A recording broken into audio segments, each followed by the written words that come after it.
Assalamualaikum warahmatullahi wabarakatuh. Berjumpa lagi dengan Giant O Channel.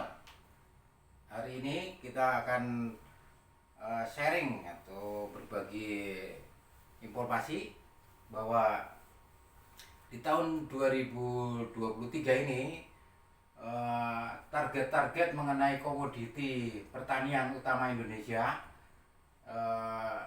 itu ada 10 yang 11 yang kita tampilkan datanya. Semoga data-data ini atau sharing ini mampu membuat sinkronisasi antara target-target pemerintah dan para petani, dengan harapan nanti akan terjadi komunikasi yang bagus antara pemerintah dan petani dalam mencapai target-target ini. Nah, di lain itu petani juga kepengen tahu apa sih concern pemerintah terhadap komoditi pertanian untuk di 2023, sehingga program dan anggaran-anggaran pertanian dari pemerintah itu bisa diserap dengan baik oleh dan dimanfaatkan oleh para petani dengan baik, sehingga menghasilkan produk yang berkualitas tinggi dan naik volumenya produksinya atau produktivitasnya. Saya sampaikan yang pertama ini adalah padi.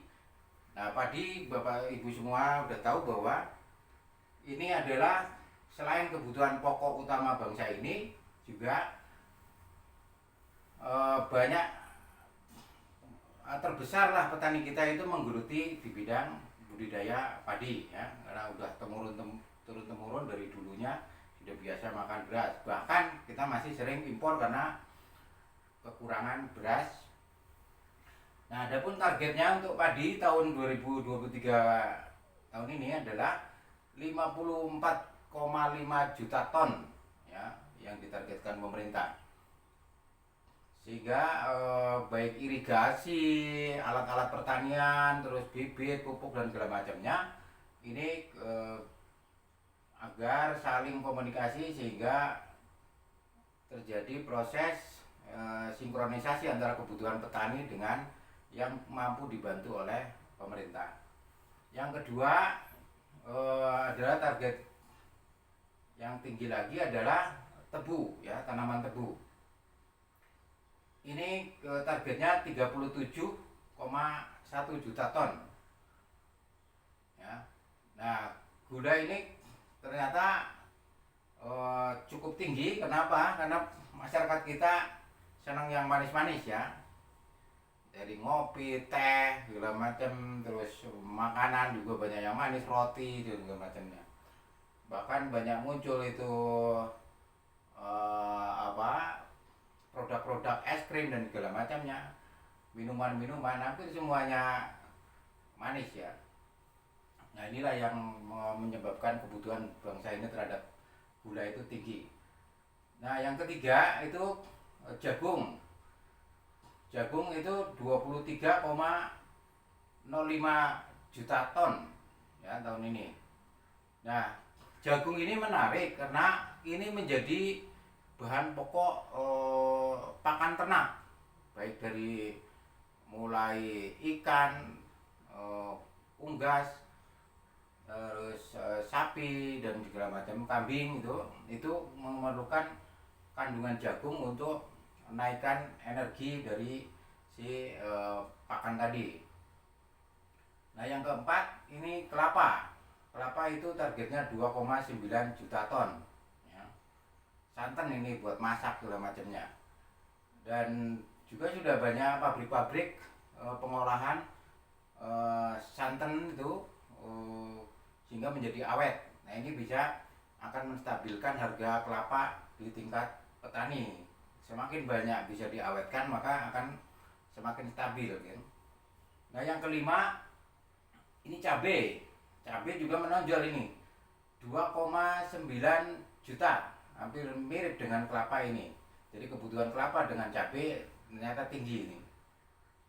Dan masyarakat tahu bahwa cabai ini sering jadi masalah karena belum terbiasa Indonesia ini masyarakatnya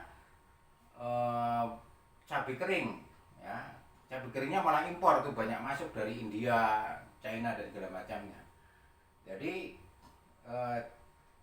kepengennya cabai segar, akibatnya fluktuasi harganya jadi sangat tinggi. Jadi kalau contoh musim musim hujan gitu, itu cabai pada rusak, kena kutu, terus manennya juga susah karena becek segala macam. Akibatnya di pasar produksi pengiriman cabai turun, naiklah seperti itu. Mau lebaran juga begitu.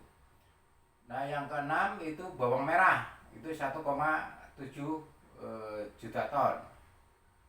Berikutnya kopi itu 810.000 ton, ya.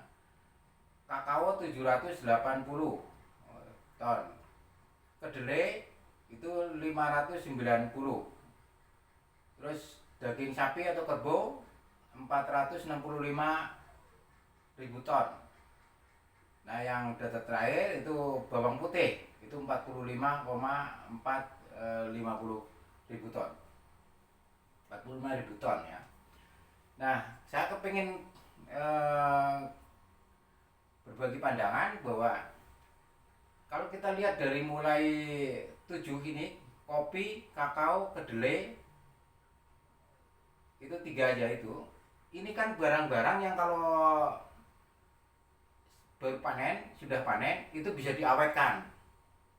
Ini harusnya ini bisa menjadi peluang bisnis ke depannya. Jadi untuk tanah-tanah yang nganggur atau itu marginal juga masih bisa ditanamin kopi dan kakao. Menangnya bisa diawetkan, kayak kopi bisa diawetkan sehingga bisa mengendalikan harga, ya, setidaknya seperti itu. Artinya ini bisa menjadi bisnis yang berkepanjangan, ya. Begitu juga kedelai ini konsumennya juga cukup bagus karena Indonesia ada tahu bulat, tempe yang banyak butuh kedelai. Bahkan susu kedelai juga banyak diminati oleh masyarakat, sehingga kopi, kakao, kedelai ini juga menarik untuk dikembangkan ke jangka panjangnya. Semoga data ini atau informasi ini bermanfaat buat Bapak Ibu semuanya. Jangan lupa like, subscribe, and share. Terima kasih. Wassalamualaikum warahmatullahi wabarakatuh.